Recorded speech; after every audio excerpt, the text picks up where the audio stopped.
I've been avoiding making this video. I just thought about it. I'm sitting in my car and I was like, you know what? Let me just record it and get it over with. First things first, I ended up turning my last video into a part 1, part 2 because it's like I thought that I hit my low, and you could see in the video, I'm like, things are going to get up. Like, I was really trying my best to be positive. I had met with my therapist, and I was really in a mode of like, shit can't get worse than this. And it did. It was really hard for me to edit that video because I had to like go back and rewatch what I was saying because it was so crazy to me. Like, I was just talking about not feeling like my life was valuable and not wanting to be here and being dramatic, but dramatic is not the word that I want to use because like that's how I was feeling in the moment. But I know for some people it's probably like, oh, you're being dramatic, you're doing too much. But like, I was really feeling down and low. And then I meet with my therapist, she gives me resources, I start feeling good. Literally, that was Labor Day. That was Monday. And the next day I find out that one of my students passed away. And they're just so young. I know that anything can happen on any given day, but like, I expect for them to outlive me. I expect to hear like older people, grandparents, great-grandparents, like I feel like I'm a little more mentally prepared. But the fact that I had just seen him, he was just in my classroom, and I literally just broke down and started crying because I'm like, there's no way. Like, the last time I saw him, I was like, nope, y'all gotta go. It was like 4 of them that came in my room at the same time, and I was like, this is the wrong class for y'all to be in, because it's like, for my classes I have for this year, that's like my most challenging class. It was a lot going on at the time. And he was just standing there, and he was like, all right. But it was like he wanted to say something, and I was like, any other time. And he was like, all right. And he ran out. And then his friend was like standing there too. Like, he was confused. And I know for them, like, my students come in and out of my room. So I feel like they're not my students anymore. Like, they're not in my class. So they were in my class, and they remember people coming in and out. They'd be like, oh, Miss Bruton, oh, let me tell you this. Oh, hey, what's up? Da-da-da, talk to me or whatever. So now they're like, it's my turn. So they probably sitting there like, you wasn't kicking them out. But it's just like, it depends on the vibe of the class. Like, a certain class, like their class was a class that I could have people come visit me because they were real good. That was one of my top classes. But he was standing there confused, my other student. And I was like, any other class. And I kept emphasizing it. And he was like, all right, I got you. And they ran out.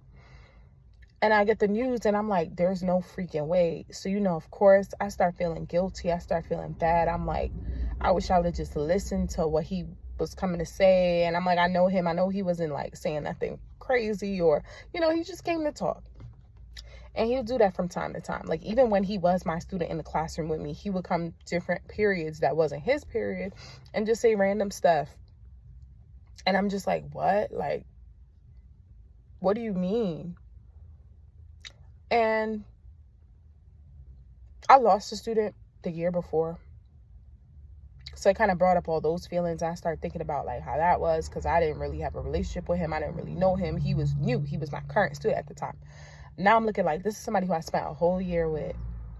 This is somebody who we have those little running jokes. Like, he would pick on me, not really pick on me, but like, say little stuff in the middle of class, say smart stuff. His classmates would be like, oh, he said this, he said that.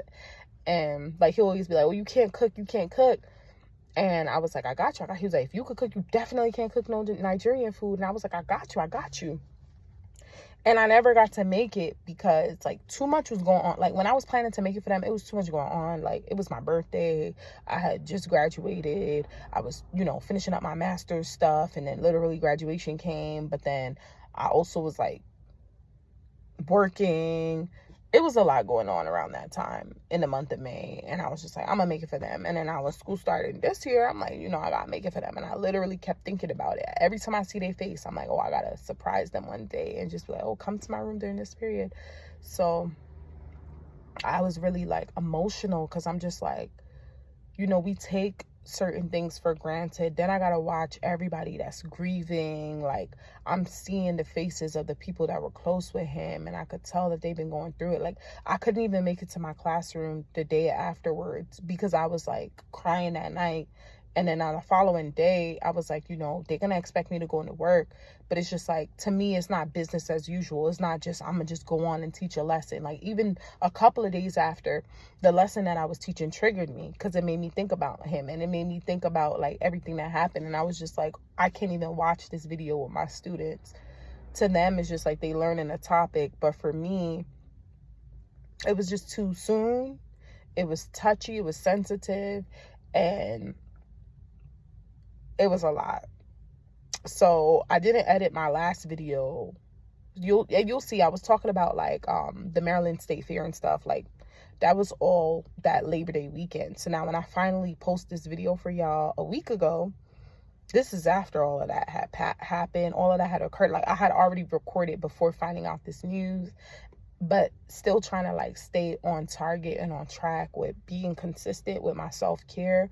And that's the only reason why I went back to try to, and I didn't really edit it as much. Like, I'll usually go through and like, you know, if I'm talking too much, take certain stuff out, but I just didn't have it in me because I couldn't believe it.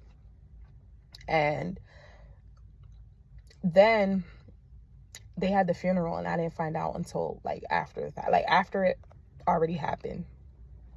I don't even know if I got cut off or not because my little battery popped up, but I didn't find out about the funeral. And I was like mentally preparing myself. I don't do funerals. Like, and I think I said this in my last video too. I was like, you know, I'm not having one. My friends know, like, just me talking about all of that stuff and then this happening, it just put me back in a really bad spot because it was just like, no, God, like, why not me? Like, you should have taken me instead. Like, I was in that bad place.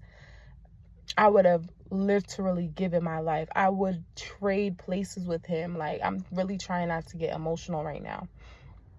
But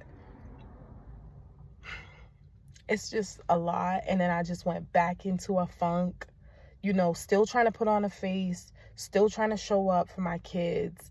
But oh my God, my poor daughter talking about some, mommy, are you depressed? Like, at 6 years old, mommy, are you depressed? And I'm like, why do you know what that word means? And she's like, oh, I heard it before. And I was just like, mommy's just sad. And she's like, because of your student. Like, she just knows too much. And, you know, so it's like, I'm trying to put on a brave face at work, but then I go home and I'm breaking down. But then it's like, I'm trying to put on a brave face for her because she doesn't know much. Like, she doesn't know how to compartmentalize things and to be able to say, like, this is the depth of mommy's feelings. Like, she just knows, like, mommy is not herself right now. I know something happened and this is why, but she's not connecting any other dots. She doesn't know what I was going through the week prior. She doesn't know what I've been feeling for months, and like just the overthinking that I'm going through, you know, just like my own anxiety outside of the things that I have to go through. And then I'm trying to process all of this, but then still stay on track with my studies. Like, I don't know who told me to go straight into school after doing this master's, but you know, I was on a Zoom call and I literally like broke down crying. I don't even remember why. Then I got kicked off the call. Then I joined back in and it was only the professors, and they like, Charlene, do you need something? And I'm like, I'm so sorry, y'all. Like, I don't want y'all to think I'm not paying attention. To the point where the people end up emailing me like, we're so apologetic, thank you so much. And I'm just like, oh my God, I don't even remember that because like I was so out of it. When I tell y'all I was out of it, I was out of it. Because the thing about it that people don't realize, when it comes to grief, I'm not familiar with it. My family is a family of younger generations of people. So I'm not used to losing people. I have been to 2 funerals in my life that were family members. I did not know them. It's the family members, you know me, but I don't know you. And even, do you really know me? Not really. Like, I did not know them. And I've been to maybe 2 funerals with friends. I'm trying to think. Like, I know I went to one with my friend in college. I didn't know that person. I went to be supportive for her. So it's like I never really had to feel the pain of losing someone until recently in my life. Like, and it's been every year. Like 2019, 2020 was my grandmother's close friend. And this is like, I think it was like end of 2019. This is pre-COVID. And like that really hit me, like to the point where I have her number in my phone and I can't even delete her number. I can't call her, but I can't delete her number because I was like, there is no way. And I have a lot of memories with her. And I just felt for her daughter and I felt for her family. And, you know, that was hard for me. And then after that, it was my student that I didn't really know. And then now another student. So it's just like, I don't have the tools to deal with grief on the level that people who have lost people close to them and that are still grieving. You know, they've lost parents or they've lost siblings or they've lost close friends or coworkers, people who they knew and had built relationships with and had to deal with that. It's like, I don't know what it's like. So it's like, I'd be so split from what I've heard. How I feel about grief and like the things that I go through, people are like, okay, that's normal.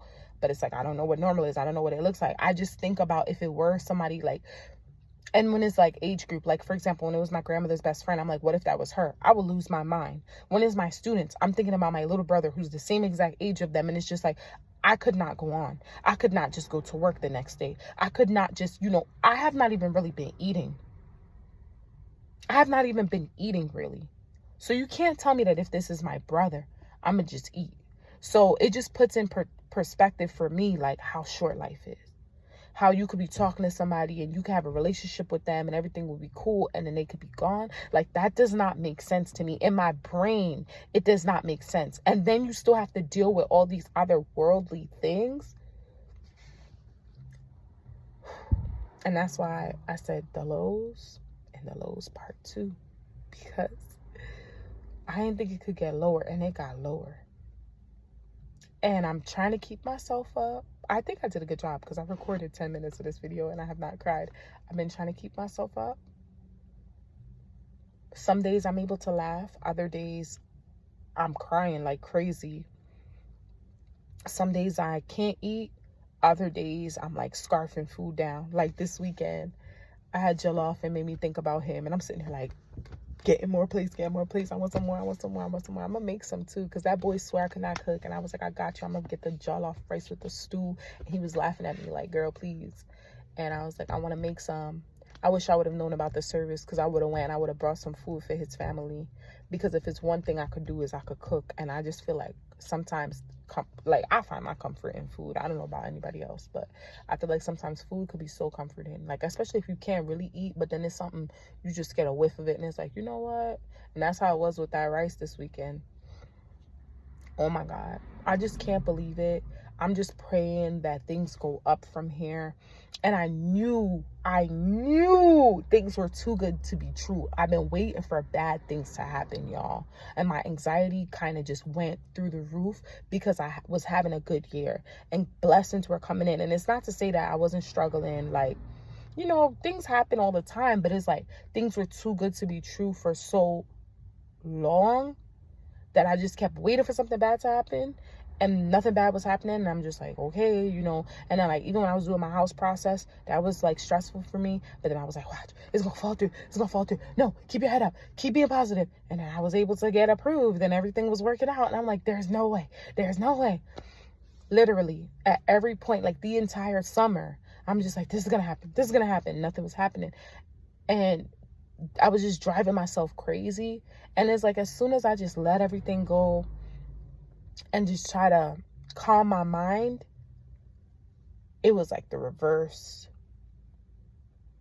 It's like I just started overthinking even more, started questioning myself, started searching for a purpose, you know, feeling like, all right, like what's next? What's the next step? Like, I just be too hard on myself sometimes. And I'm trying to look up. And that's why I'm trying to be consistent, make my little videos, do my little self-care things. I ain't even gonna lie to y'all.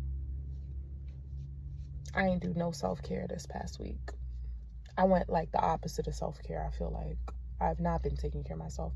But what I did do was I ordered a whole bunch of skincare products because I want to get my skincare routine together. So I did that. And I haven't done anything for me But I'm hoping that my next video that I have for y'all, I'm able to actually update y'all and be like, hey, we're back on track, you know. I'm just trying to take every day one step at a time. I really am. Because, y'all, I've been going through it. I just feel like it's always something. And I had to get an early appointment with my therapist because I was like, no, I got to talk to somebody about this. And I was just telling, like, my last session, I was just telling her, like, yo, I'm meeting with you because I was real life thinking very dark thoughts. And I was like, you got to talk to a professional because I don't want to think that way. But it got really bad and really dark. And she was talking to me. She was, you know, everything was good. She's like, you know, if you need an emergency appointment, just message me, da-da-da. And y'all know I'd be busy, so I didn't even contact her. And I spoke to my sister twice. She's like, you better book another appointment with your therapist soon. And I told her my next appointment was, she's like, no, that's too far. Then she texted me the next day, like, did you do it? And I'm like, nah, but I got you. And I did it. And then they emailed me, like, scoop this up now. And then I missed it. And I was like, damn, I got to contact her. I got to call them. I'm like, if I call her, she'll probably work something out. Then they emailed me again. And I was like, nah, this is a sign. And I was able to get an appointment for next week. So hopefully by the next time I record to update y'all, I could let y'all know how that goes. But that's why I said, let me just record right now. Because right now I'm okay. Like, I was able to think about him and not cry. You know, I feel like that's a step. I think about him all the time because I just every time I go to work, I'm waiting for him to come to my classroom and visit me because I told him to come back. And like, when I say stuff like that, like, it wasn't just like, oh, just come back. It was like, nah, like, I'm nosy. They know I'm nosy. I be in all their business. Like, I want to know what it is that you coming to talk to me about. Like, even if it's nothing, I be talking about nothing with them. Like, and that's what we do because I literally consider them my family. Like, so that's like, that was my little brother. So putting it in my brain that he's not coming back to visit me, like, it does not make sense, y'all. So it's like I go from different ways. It's like when I'm trying to like believe it and I'm crying and I'm emotional, the reason why I'm okay right now is because it's just like I don't believe it. Or then I get mad. Like, God, you got people out here.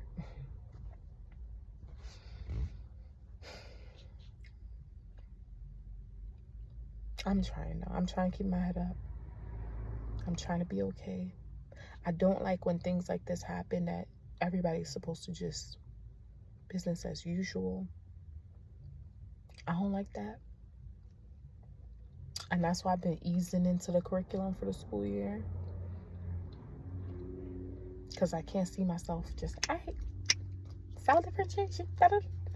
So I've been, all right, we're going to finish this up next class. And they probably still feel like she doing too much. They don't even know. We would have been on like lesson 10 by now. But I've been slowly but surely creeping into the content because it just does not feel right. And he'll be the student that would be like, oh, your internet not working? Oh, so we not doing that today, right? So like my technology started acting up in the room. You know, one day I was just like, in remembrance of him, I was like, y'all, we gonna do this and we just gonna stop. Like, I'm not even gonna fight with the projector today. Like, I can't. So I'm gonna close this off by saying, yes, focus on yourself and your mental health. Make sure you're good, but check on your people. Check on your people, your happy people, your sad people, the people you talk to all the time, the people you haven't spoken to in a while. It does not matter what role they play in your life. Check on your people. Listen to your people.